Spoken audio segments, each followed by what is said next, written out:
Saudi আরবের মানচিত্র থেকে মানে সৌদি আরবের পাঠ্য বই থেকে ফিলিস্তিনের মানচিত্র গায়েব। কি বুঝলেন? এটা যদি বাংলাদেশে করা হতো সরকার 5 মিনিটও টিকতে পারতো না। আর যদি এই কাজটা ভারত করতো তাহলে এতক্ষণ নরেন্দ্র মোদীর বিরুদ্ধে আন্দোলন 10-12টা দেশ থেকে শুরু হয়ে যেত। বাংলাদেশ থেকে দিল্লি দখল করা শুরু হতো। খোদ সৌদি আরবে এই নবম দশম শ্রেণীর মানে হাই স্কুল আমরা যেটা বলি সেই লেভেলে সৌদি আরবের পাঠ্যসূচি থেকে ফিলিস্তিনের মানচিত্র গায়েব।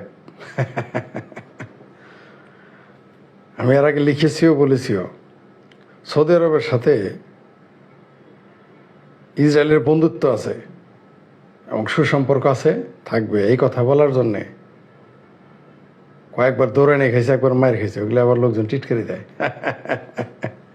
ঠিক আছে, সৌদি আরবের সাথে বন্ধুত্ব এইটুকু বলার জন্যে কত গালাগালি করা হয়েছে আমাকে। আহা হা হা, জানি না তাদের প্রতিক্রিয়া এখন কি, সেটা বলবো না, ওটা তাদের ব্যাপার। মনে করে দিলাম আর কি। যা বলছিলাম,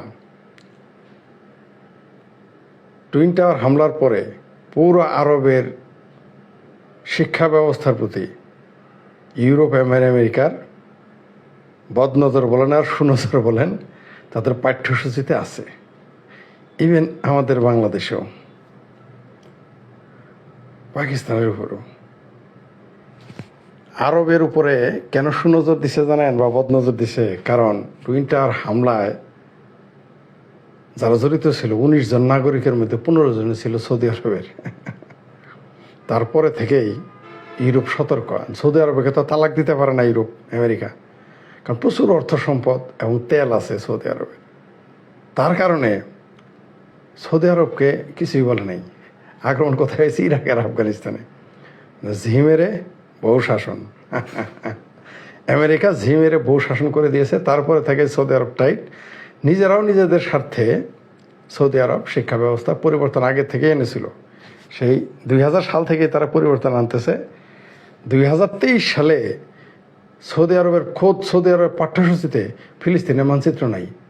ফিলিস্তিনের আন্দোলন এমন কি, শুধু যে ফিলিস্তিনের মানচিত্র নাই তাই না, ফিলিস্তিনি আন্দোলন নিয়ে 23 সাল থেকে পাঠ্যসূচি থেকে সকল লেখা বাদ। ফিলিস্তিনি আন্দোলন সম্পর্কে সৌদি আরবের পাঠ্যসূচি থেকে কম বেশি ছিল তাদের পক্ষে, পুরো অধ্যায়ই বাদ, টোটালটাই বাদ। পাশাপাশি ইসরায়েলের বিরুদ্ধে যে সমস্ত অপশব্দ ব্যবহার করা হতো, যেমন জায়নিস্ট, ইহুদিবাদ, আমাদের বাংলাদেশে বলে ইহুদিবাদ, বা বামেরাও বলে ইহুদিবাদ, সেই ইহুদিবাদ শব্দটা সৌদি আরব বাদ দিয়ে দিছে পাঠ্যসূচি থেকে। ইভেন ইসরায়েল যে শত্রু রাষ্ট্র আগে লিখতো সেটাও বাদ দিয়ে দিয়েছে। এই কাজটা যদি অন্য দেশে হতো তাহলে কি হতো? ধরে নেন বাংলাদেশ আওয়ামী লীগ সরকার শুধু পাসপোর্ট থেকে ইসরায়েলের নিষেধাজ্ঞাটা তুলে নিয়েছে। এটা ইসরায়েলের, এটা আওয়ামী লীগ সরকারের সদিচ্ছাই শুধু না, এটা ইন্টারন্যাশনাল নিয়ম। আপনি আর পৃথিবীর মুসলিম রাষ্ট্রের মধ্যে পৃথিবীর সব মুসলিম রাষ্ট্রের মধ্যে পাসপোর্টে কি লেখা আছে ইসরায়েল যাওয়া যাবে না? সেই পাসপোর্ট চলবে। কিন্তু বাংলাদেশের অনেক বুদ্ধিজীবী, ইভেন বড় বড় সরকারি কর্মকর্তা, মানে আওয়ামী বিরোধী যারা, তারা নিয়ে সমালোচনা করছে, সাংবাদিকেরা। কিন্তু এটা তো বাংলাদেশ সরকারের হাতে না, ই পাসপোর্ট, এটার যেটা আন্তর্জাতিক নিয়ম আছে, এই জিনিসটা তারা বুঝতে রাজি না। যাই হোক, সেটা অন্য বিষয়। সৌদি আরবে আমার বক্তব্য হচ্ছে, আমি যা আপনাদের ইনফরমেশন দিতে যাচ্ছি ইতোমধ্যে আপনারা পত্রিকার মাধ্যমে জেনে গেছেন। আমি একটু রিভাইজ দিলাম, মাত্র মনে করিয়ে দিলাম। টু শব্দটি নেই। এই যে সৌদি আরব, আমি বলছি না যে এর বিরুদ্ধে তাতে আন্দোলন করতে হবে, তাও কিন্তু বলতেছি না। মানে আমি মনে করিয়ে দিলাম, এই দেশের মানুষেরা, এই দেশের মৌলবীরা, এই দেশের মুসলমানেরা, বেশিরভাগ, সবাই না, সচেতন যারা, তাদের বিষয় আলাদা। কত বড় হিপোক্রেট তার একটা উদাহরণ দিলাম। টু শব্দটি এতদিন খালি দেখলাম, এটা নিয়ে কেউ আলোচনা করে কিনা, এই দেশের সমালোচনা হয় কিনা, কেউ টু শব্দটি কেউ জানেই না। এটা যদি ভারতে হতো না, তাহলে ডোর টু ডোর এই খবর জেনে যেত। যেমন রাহুল গান্ধী বাংলাদেশ অলিগলিতে কি সরে গেছে জানেন, রাহুল গান্ধী প্রধানমন্ত্রী হইতেছে। গ্রামের অজপার আগে আমি ফোন করছি, আমি না জেনে বলি না, আপনাদের ইনফরমেশন দেন, মনে রাখবেন।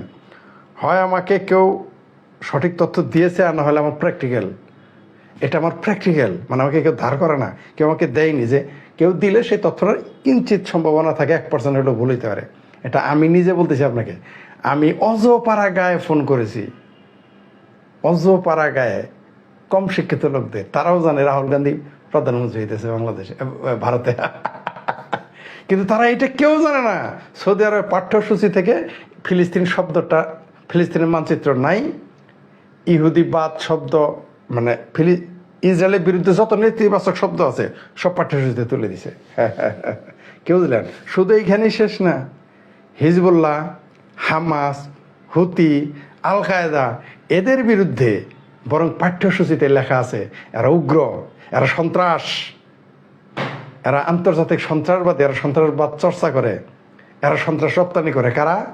হামাস, হিজবুল্লাহ, হুতি। কি বুঝলেন?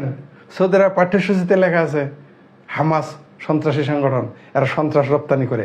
23 সালের নগদ নগদ নগদ। বুঝতে পারছেন? আপনাদের জানানোর জন্য এটা বললাম আর কি।